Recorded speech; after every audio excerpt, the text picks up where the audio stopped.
Greetings, welcome to Cooker with Mason Storm. Today we're making ourselves some donuts. This is kind of an interesting way of making them, as you'll see. I have 1 teaspoon of cinnamon, 1 egg, 1 teaspoon of salt, 1 tablespoon of yeast, 1/4 cup of olive oil, 1 cup of milk, 1/2 cup of sugar, and 3½ cups of flour.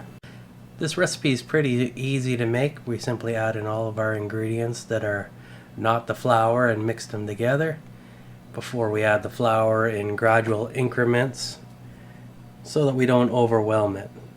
There we go. Starting to get a little bit in there now, kind of mixing it up.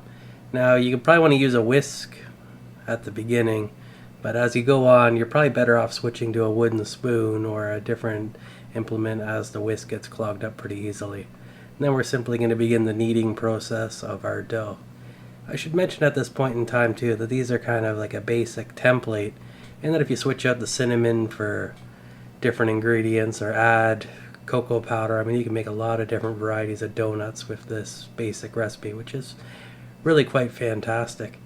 Now once we're done kneading our dough, we're going to transfer it over to a pan. We're going to let it rise.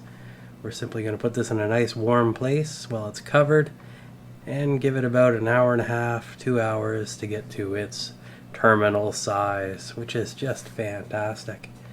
And then we're going to move on to our next step, which is to make the things donut shape. So I'm just rolling this out on some flour here, and I'm using a cup to get my shapes. Now I kind of played around with this a little bit, and there's definitely a technique to doing this, and you can probably make much more pretty donuts than I ended up with. And as far as the center goes, I don't know what I was thinking, but I probably should have used a shot glass for cutting out the center. We're going to throw this back into a warm place, let it warm up and rise again, second proofing I guess, and then we can move on to our cooking process after about 20 minutes or so. So I'm going to be doing mine in the cast iron. Now normally a donut is deep fried, but that uses a lot of oil and is kind of a pain. So what I'm going to do is I'm going to shallow fry them, and then I'm going to bake them to cook them the rest of the way, because the shallow frying, it's really hard to get it to cook through all the way.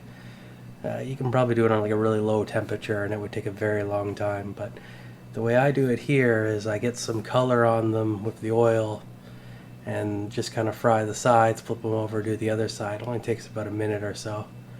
And then I'm transferring them over to the cookie sheet again. And I'm going to throw that into the oven at 350 degrees, cook them another 10 minutes, and then they'll be perfect on the inside.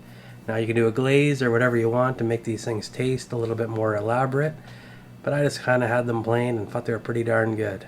So I thought I'd share this recipe with the world and give this one a try, and let me know your thoughts in the comments below, because I thought it was quite delicious. And until next time, stay awesome.